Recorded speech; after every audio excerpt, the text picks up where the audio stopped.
राधे राधे बंधुओं, बहुत स्वागत है आपका इंडिया न्यूज के डिजिटल प्लेटफॉर्म पर। बंधुओं, इस वीडियो में हम आपको बताएंगे कि ज्येष्ठ मास के कृष्ण पक्ष का प्रदोष व्रत 24 मई को होगा या 25 मई को।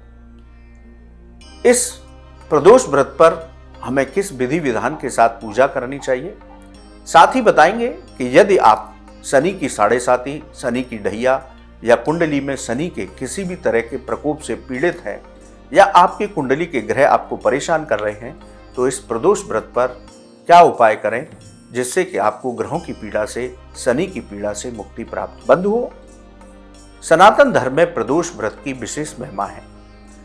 जिस तरह से हमारे यहाँ एकादशी के व्रत की महिमा है, उसी तरह से प्रदोष व्रत की महिमा भी शास्त्रों में बताई गई है। प्रदोष व्रत भगवान शिव की कृपा प्राप्त करने के लिए किया जाता है। शिव पुराण के अनुसार भगवान शिव ने मां पार्वती को प्रदोष व्रत की महिमा बताते हुए कहा था कि हे पार्वती, जो प्रदोष व्रत करता है और प्रदोष काल के समय पर मेरा पूजन अर्चन करता है, उन व्यक्ति के सभी संकटों को मैं समाप्त कर देता हूँ। उस व्यक्ति को जीवन में सभी तरह के सुखों की प्राप्ति होती है।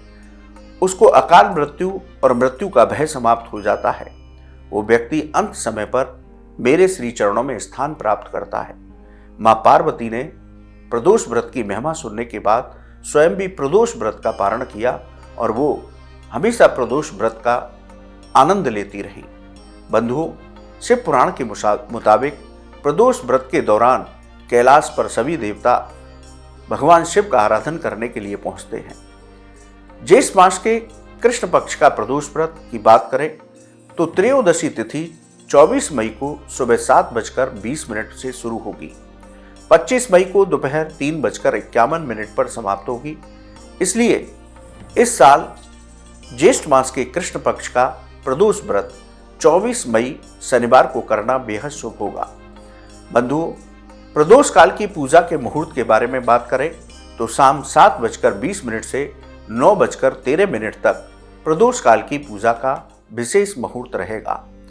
प्रदोष व्रत आप करते हैं तो इस प्रदोष काल के मुहूर्त में आपको भगवान शिव का अभिषेक, पूजन, अर्चन, उनका मंत्र जप अवश्य करना चाहिए।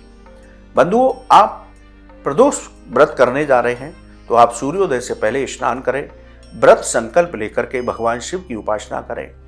आप सुबह भगवान शिव का पंचामृत से अभिषेक करें, विधि विधान के साथ उनको शमी पत्र और तुलसी पत्र अर्पित करें, चंदन लगाएं, भांग धतूरा सब कुछ उनको अर्पित करें, ऋतु फलों का भोग लगाएं। इसके बाद भगवान शिव की आरती श्रद्धा भक्ति के साथ करें और उनको साष्टांग प्रणाम करें, गलतियों के लिए क्षमा याचना मांगें। उसके बाद उनके पंचाक्षर मंत्र का जप करें, ओम नमः शिवाय, महामृत्युंजय मंत्र का जप करें, शिव चालीसा का पाठ करें। आप पर समय हो तो भगवान शिव से जुड़े अनेक स्तोत्र है, उनका आप पाठ कर सकते हैं। इस तरह से सुबह की पूजा संपन्न करें। व्रत में बहुत शांत भाव से रहते हुए आप शाम के समय जो प्रदोष काल का मुहूर्त होता है, जो इस साल 7:20 से 9:13 पर है, पुनः भगवान शिव का पंचामृत से अभिषेक करें, उनको तुलसी पत्र, शमी पत्र विधि विधान के साथ उनकी पूजा अर्चना करें। आसन पर बैठ करके आरती करने के बाद उनके मंत्रों का जप कीजिए, उनके स्तोत्र का पाठ कीजिए। बंधुओं, यदि क्योंकि प्रदोष के व्रत को जिस दिन वो पढ़ता है उसी के नाम से उसको जाना जाता है। इस बार शनिवार को प्रदोष व्रत है तो इस बार का व्रत शनि प्रदोष व्रत कहलाएगा। इसलिए बंधुओं, यदि आप ग्रहों की पीड़ा से बहुत परेशान हैं या आपको शनि की साढ़े साती, ढैया या कुंडली में शनि आपके अशुभ फलदायी है, तो आप प्रदोष काल में भगवान शिव का अभिषेक करने के बाद शनि देव का भी तेलाभिषेक कीजिए। भगवान शिव को बेलपत्र के साथ शमी पत्र अर्पित कीजिए, क्योंकि शास्त्र कहते हैं कि शमी पत्र भगवान शिव को अर्पित करने से उसके ग्रहों की पीड़ा शांत होती है। साथ ही शनि से संबंधित जो भी दोष होते हैं वो समाप्त होते हैं, क्योंकि भगवान शिव को शमी पत्र और शनि देव को भी शमी पत्र अत्यंत प्रिय है। आप संध्या समय पर पूजा करने के बाद एक तेल का दीपक पीपल पर और एक तेल का दीपक शमी वृक्ष पर अवश्य जलाइए, तो आपको ग्रहों की पीड़ा से मुक्ति प्राप्त होगी। तो बंधुओं, इस प्रदोष काल पर आप अपने ग्रहों की पीड़ा से मुक्ति प्राप्त कर सकते हैं। आप प्रदोष व्रत के दौरान तामसिक भोजन न करें, लहसुन प्याज का सेवन न करें, व्रत कर रहे हैं तो बाल और नाखून न काटें, बड़ों का अपमान न करें, ब्रह्मचर्य का पालन करें। इन सब सावधानियों का ध्यान रखिए।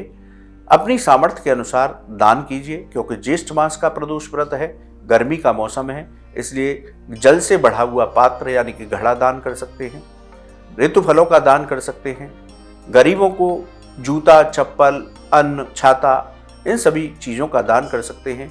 पशु पक्षियों के लिए यदि आप अन्न और जल की व्यवस्था करते हैं तो बहुत ही उत्तम है। तो इस विधि विधान के साथ आप ज्येष्ठ मास के कृष्ण पक्ष का शनि प्रदोष व्रत कीजिए और भगवान शिव के साथ शनि की भी कृपा प्राप्त कर लीजिए। बंधुओं, आपको ये वीडियो कैसा लगा आप हमारे कमेंट बॉक्स में लिखें। ज्योतिष और धर्म से संबंधित कोई भी सवाल हो तो आप हमारे कमेंट बॉक्स में लिखिए, हम उसका जवाब अवश्य देंगे। आप हमारे चैनल पर जुड़े, आपका बहुत बहुत धन्यवाद। राधे राधे।